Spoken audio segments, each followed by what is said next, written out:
The auditorium lights dimmed as my daughter Amora stepped onto the stage, her silver tap shoes glinting under the spotlight. My heart hammered against my ribs, not from nerves, but from pride. At 9 years old, she'd choreographed her entire routine herself, spending months perfecting every move in our garage. I could see her hands trembling slightly as she took her position, but the moment the music started, she transformed. Her feet became a blur of rhythm and precision, each tap echoing through the silent auditorium like thunder. "She's really something," whispered my wife Keisha beside me, squeezing my hand. I nodded, unable to speak past the lump in my throat. 3 rows ahead, I could see my sister Vanessa's rigid shoulders, her head tilted at that angle that meant trouble. Her son Nathan sat beside her, arms crossed, his 11-year-old face twisted in a scowl. He'd performed his piano piece earlier, technically perfect but emotionless, like always. Vanessa had been bragging for weeks about how Nathan would obviously win, how his private lessons with a Juilliard graduate made him untouchable. Amora executed a perfect triple time step, and the crowd erupted in applause. I watched Vanessa's jaw clench, her manicured nails digging into the armrest. The final crescendo hit, and Amora stuck her landing with a brilliant smile that could light up the whole city of Atlanta. Standing ovation. Everyone on their feet except Vanessa, who sat stone still, staring straight ahead like she'd been carved from ice. That's when I knew this wasn't going to end well. Principal Hayes took the stage with his clipboard, his voice booming through the microphone. "What an incredible display of talent tonight.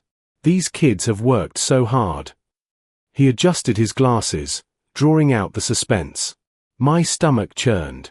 Amora stood in the wings with the other performers, still breathing hard from her routine, her face flushed with excitement and hope. I'd never wanted anything more in my life than for my baby girl to get the recognition she deserved. 3rd place goes to Jennifer Park for her vocal performance. Polite applause. Jennifer beamed, accepting her bronze medal. 2nd place. Principal Hayes paused, and I saw Vanessa lean forward, her lips already curving into a smug smile. Nathan Thompson for his piano rendition of Rachmaninoff's Prelude in C-sharp minor. The applause was respectful but subdued. Nathan walked up stiffly, accepting his silver medal with barely a nod. Vanessa's smile had frozen on her face, her eyes narrowing dangerously. And our 1st place winner, with an overwhelming majority of judges' votes. I held my breath. Keisha gripped my arm so hard it hurt. Amora Jenkins for her spectacular tap dance performance. The auditorium exploded. People were cheering, whistling, stomping their feet. Amora's face lit up like Christmas morning, tears streaming down her cheeks as she ran to accept her gold medal. I was already out of my seat, Keisha right behind me, both of us laughing and crying at once. But through the celebration, I saw Vanessa stand up slowly, deliberately, her face twisted into something I'd never seen before, pure, unadulterated rage. We met Amora backstage, sweeping her into a huge family hug. "You did it, baby. You were phenomenal." I lifted her up, gold medal and all, spinning her around while she giggled. Other parents were congratulating us, kids high-fiving Amora, teachers praising her creativity. It felt like we were floating on air. That's when I heard Vanessa's heels clicking toward us on the concrete floor, each step sharp and aggressive like gunshots. "Well, that was certainly unexpected," Vanessa said, her voice dripping with venom disguised as honey. She stood there in her designer dress, arms crossed, looking down at Amora like she was something stuck to her shoe. Nathan lurked behind her, his face a mirror of his mother's disdain. I suppose they had to give someone else a chance eventually. Diversity initiatives and all that. The words hung in the air like poison gas. Several people nearby stopped talking, sensing the tension. "Excuse me." I stepped between Vanessa and Amora, my protective instincts flaring. "What exactly are you trying to say, Vanessa?" She smiled that cold smile I'd grown up hating, the one that meant she was about to say something deliberately hurtful and then pretend she was joking. "Oh, Nathan, honey, don't look so upset. You're still the real talent here. Sometimes competitions just need to even things out. You know how it is." I felt Keisha's hand on my shoulder, trying to calm me down, but my blood was boiling. Amora won fair and square. The judges voted unanimously. Maybe if Nathan actually put some feeling into his performance instead of just showing off. Don't you dare, Vanessa cut me off, her voice dropping to a dangerous whisper. My son is a prodigy. Everyone knows it. Standing there facing Vanessa's rage, I was suddenly 13 again, watching her destroy my science fair project the night before judging because she couldn't stand that I might win something she didn't. Our mother had made her apologize, but the damage was done. I'd learned early that Vanessa couldn't handle anyone in the family outshining her or her precious son. It wasn't enough for her to succeed, everyone else had to fail. You've always been jealous, Vanessa hissed, loud enough now that more people were definitely listening. Ever since we were kids. Now you're living vicariously through Amora, probably coaching her to embarrass Nathan. She leaned in closer, her perfume overwhelming. Did you bribe the judges? Or did you just make sure they knew the sob story about your struggling little family? My hands clenched into fists. Keisha pulled Amora closer, shielding her from Vanessa's toxicity. We're leaving, I said through gritted teeth. Congratulations again, sweetheart, I told Amora, trying to keep my voice light despite the fury coursing through my veins. We started walking away, but Vanessa's voice followed us. That's right, run away like you always do. But you know what? This isn't over. Not by a long shot. You think one little talent show changes anything? Nathan is still better. Everyone knows it. I turned back, ready to say something I'd definitely regret, but Principal Hayes appeared between us. Is there a problem here, folks? His tone was carefully neutral, but his eyes were concerned. Vanessa immediately shifted, her face morphing into a pleasant mask. No problem at all, Principal Hayes. Just family catching up. We're so proud of all the children tonight. The lie came so easily to her. We made it to the parking lot, the spring night air cool against my heated face. Amora was quiet now, her earlier joy dimmed by Vanessa's cruelty. Daddy, why doesn't Auntie Nessa like me? She asked softly, and my heart shattered into a million pieces. How do you explain adult jealousy and toxicity to a 9-year-old who just achieved something amazing? Keisha crouched down, hugging Amora tight. Baby, this isn't about you. Some people just can't be happy for others. Before I could add anything, I heard shouting behind us. Vanessa and Nathan were walking toward us, and she was on her phone, her voice carrying across the parking lot. Yes, Mother, Nathan got second place. Can you believe it? The judging was clearly biased. That little girl's routine was mediocre at best, but you know how these things go nowadays. She saw us listening and smiled, not even bothering to lower her voice. I'm telling everyone the truth about tonight. My phone buzzed. Then again. And again. I pulled it out to find my family group chat exploding with messages from Vanessa, already spinning her narrative, so disappointed in tonight's results. Politics and favoritism won over real talent. Nathan handled it with grace though. Then another, some people will do anything for a participation trophy. Glad my son knows what real excellence looks like. Aunts, uncles, cousins, she was poisoning them all against Amora. Are you seriously doing this right now? I shouted across the parking lot. Vanessa looked up from her phone, that infuriating smirk still plastered on her face. Doing what? Telling the truth? Someone has to. Nathan stood beside her, nodding along like a little puppet. My mom's right. That wasn't even real dancing. Just making noise with shoes. You know what? We're not doing this. I herded my family toward our car, determined not to let Vanessa ruin Amora's night any further. But as we reached our vehicle, I realized Amora had left her backpack in the auditorium. I'll run back and grab it, I told Keisha. You two wait here. I jogged back toward the building, my dress shoes slapping against the pavement, still processing the confrontation. The hallways were mostly empty now, just a few stragglers collecting programs and flowers. Inside the auditorium, Principal Hayes was still on stage with a photographer, setting up for individual winner photos, a tradition at Lincoln Elementary's annual talent show. Amora's backpack sat on one of the front row seats. I grabbed it and turned to leave when I heard the door open behind me. Amora came running in, Keisha right behind her, both slightly breathless. "Daddy," Principal Hayes texted Mom. "They want to take Amora's winner photo for the school website and newsletter." Amora's face was glowing again, all the earlier tension momentarily forgotten. "Can we, Daddy? Please?" How could I say no to that face? "Of course, baby girl. Let's get that championship photo." We walked down the aisle together, Amora skipping ahead, her gold medal bouncing against her chest. Principal Hayes smiled warmly, adjusting the lighting. "There's our champion. Let's get you up on this stage. Stand right in the center, where you performed. Perfect." Amora climbed the stage steps carefully, positioning herself under the spotlight. The photographer fiddled with his camera settings. "Big smile, sweetie. Show us that medal."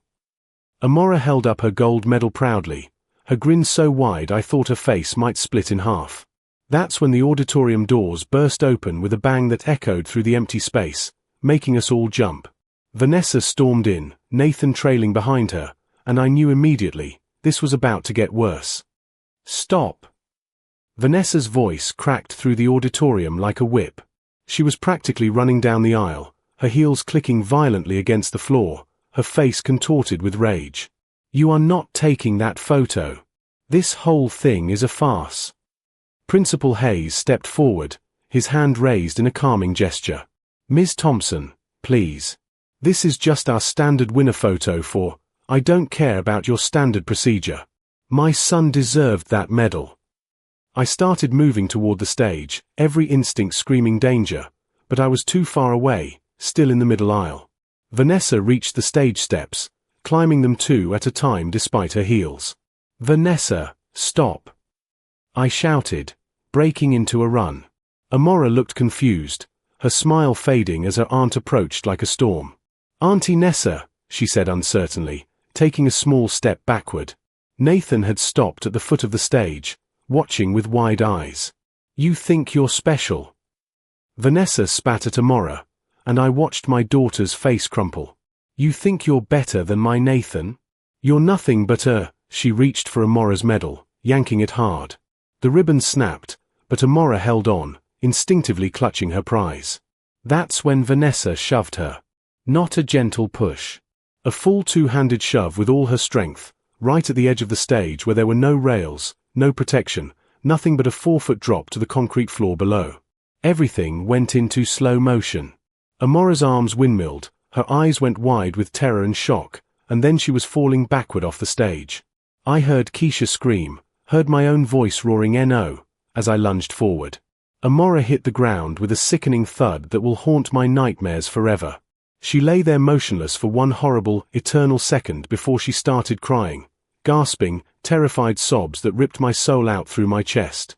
I reached Amora in seconds, dropping to my knees beside her on the cold concrete. "Baby, don't move, don't move." My hands hovered over her, terrified to touch her, terrified of what might be broken. Blood was trickling from a cut on her forehead where she'd hit the ground. Her left arm was bent at an angle that made my stomach turn. Keisha was there instantly, her nurse training kicking in as she carefully assessed Amora while talking in a calm voice that contradicted the panic in her eyes. "Call 911. Principal Hayes shouted, already pulling out his phone. The photographer stood frozen, his camera hanging useless around his neck. On the stage above us, Vanessa stood like a statue, her hand still extended from the shove, her mouth hanging open in shock at what she'd done. For one moment, our eyes met, and I saw it, not remorse, not horror at hurting a child, but fear. Fear of consequences. Fear of what this meant for her precious reputation. Then something snapped in me. I stood up slowly, every muscle in my body coiled with rage so pure and hot it felt like I might combust. "You put your hands on my daughter." My voice came out low and deadly calm, which scared me more than if I'd been screaming. I started toward the stage, toward Vanessa, with absolutely no plan except making her feel a fraction of the pain she'd just caused my baby. Keisha grabbed my arm hard. "Nathan, don't. Amora needs you." That stopped me. She was right. As much as I wanted to, God, how I wanted to. My daughter needed her father right now, not whatever I was about to become. I dropped back down beside Amora, taking her good hand carefully in mine. I'm here, sweetheart. Daddy's here. You're going to be okay. She looked up at me with tear-filled eyes, her small voice breaking. It hurts, Daddy. Why did Auntie Nessa push me? What did I do wrong? The ambulance arrived within minutes, paramedics swarming around Amora with gentle efficiency. Possible fracture to the left radius and ulna, one of them reported. Possible concussion. We need to transport immediately. They loaded my baby onto a stretcher, her small body looking even tinier strapped down with a neck brace, her gold medal still somehow clutched in her right hand. Keisha climbed into the ambulance with her. I'll follow in the car. I called out, then turned back to the auditorium.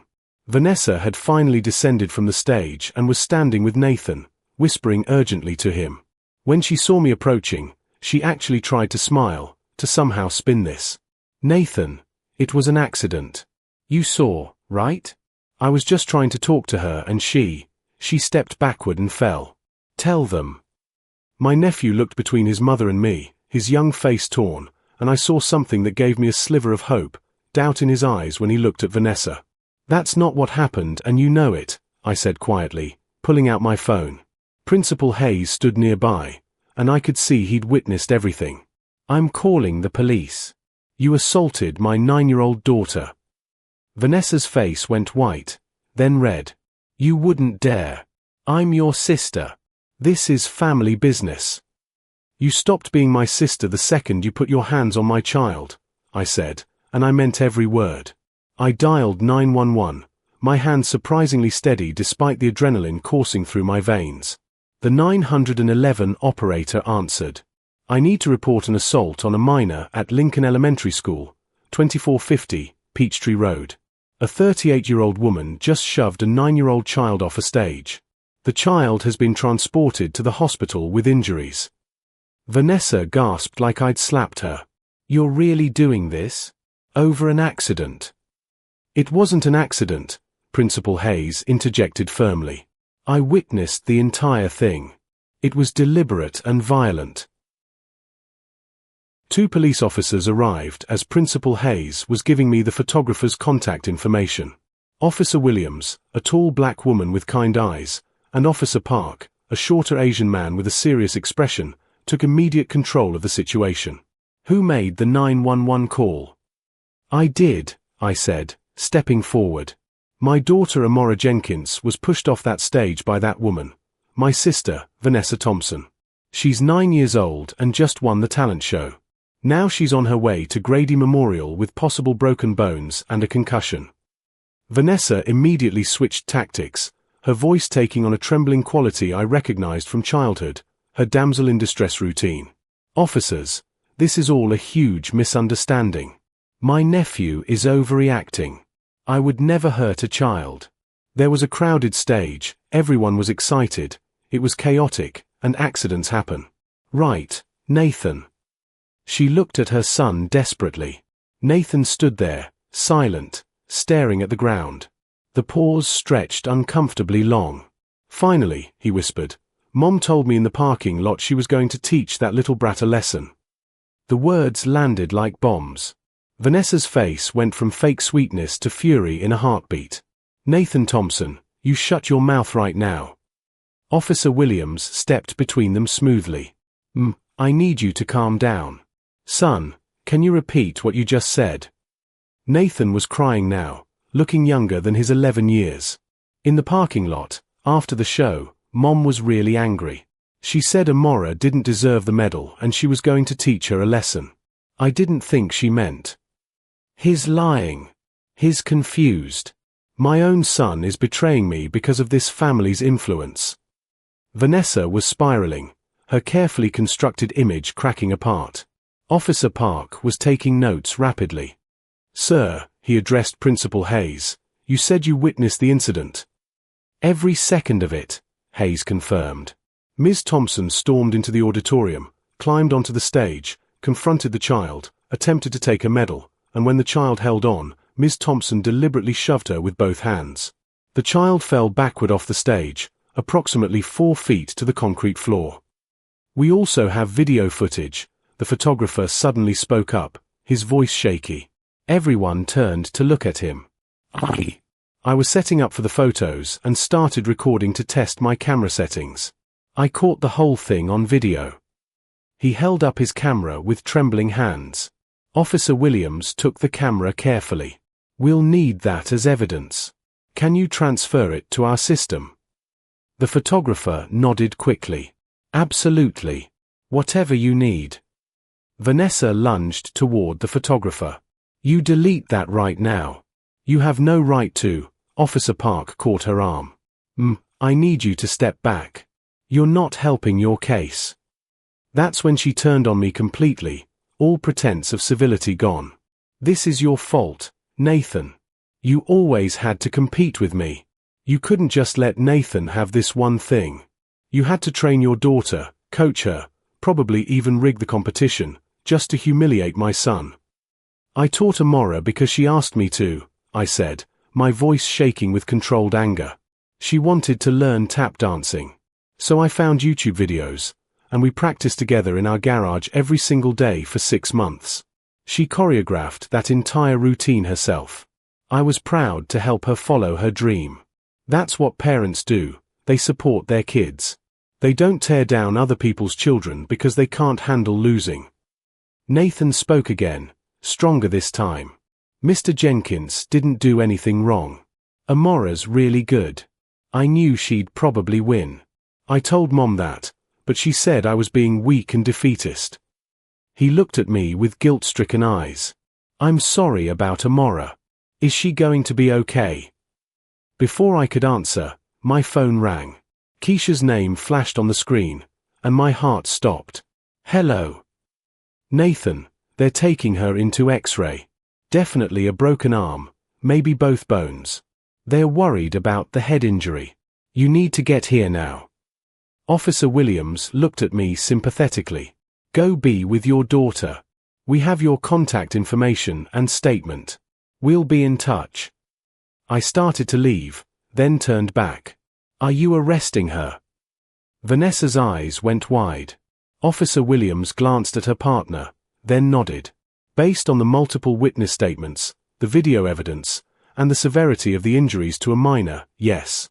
Ms. Thompson, you're under arrest for assault and battery on a child under 12. Watching them read Vanessa her rights was surreal. My sister, the girl who taught me to ride a bike, who'd helped me with homework, who'd been my best friend before jealousy poisoned her, standing there in handcuffs, being led toward a police car. She was screaming now, all dignity abandoned. This is insane. I'm a respected member of this community. I volunteer at the church. My son is a prodigy. You can't do this to me. Nathan, call your father. Call Grandma. Someone stop this. Nathan just stood there, tears streaming down his face, looking lost. Principal Hayes put a gentle hand on his shoulder. Come on, son. Let's call your dad to come get you. As they walked away, I heard Nathan say quietly, Is Miss Amora going to hate me now? My heart broke for him too, a kid caught in his mother's toxic web, forced to choose between truth and loyalty. This would scar him just like it scarred Amora, just in different ways. I drove to Grady Memorial in a daze, my hands gripping the steering wheel so tight my knuckles went white. My phone kept buzzing, the family group chat exploding as word spread. My mother called 3 times before I answered. Nathan Anthony Jenkins, please tell me you didn't have your sister arrested. She broke Amora's arm, Mom. She pushed a 9-year-old off a stage. Silence. Then, quietly, Oh, baby. I'm so sorry. I'm on my way to the hospital. 3 weeks later, Amora sat on our couch with her bright purple cast, surrounded by get-well cards and gifts from classmates, teachers, and even parents we barely knew. The video had gone viral locally, and the outpouring of support had been overwhelming. The local news had picked up the story, former teacher arrested for assaulting child at school talent show. Vanessa's mugshot was everywhere. Her fancy job at the marketing firm? Gone. Her position on the PTA? Removed. Her reputation? Destroyed. But the cost had been high. Amora had nightmares for weeks, waking up screaming about falling. She flinched when people moved too quickly near her. The concussion had caused headaches and dizziness. She'd missed 2 weeks of school. The broken ulna and radius required surgery, pins and plates that would stay in her arm for months. My confident, joyful little girl had become quiet and anxious, asking constantly if people were angry at her, if she'd done something wrong. The preliminary hearing was tomorrow. The prosecutor had offered Vanessa a plea deal, assault and battery, probation, anger management, and a restraining order keeping her away from Amora. But Vanessa refused, still insisting it was an accident, still playing the victim, still unable to take responsibility for what her jealousy had driven her to do. My mother was heartbroken, caught between her children. Most of the family had taken sides. Thanksgiving was going to be interesting. But here's what Vanessa didn't destroy: Amora's spirit. As I watched my daughter now, carefully practicing gentle tap steps her physical therapist had approved, I saw determination in her eyes. "Daddy," she said, looking up at me with that same brilliant smile, slightly dimmed but still there, still fighting to shine through. "I'm going to compete again next year. And the year after that. And I'm going to win again, because I'm good at this. Auntie Nessa can't take that away from me." If you believe toxic family members should face real consequences for hurting children, hit that subscribe button. Only manipulators and abusers won't.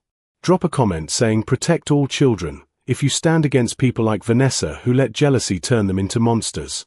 And smash that like button if you believe Amora deserves justice. Anyone who sides with child abusers can skip it.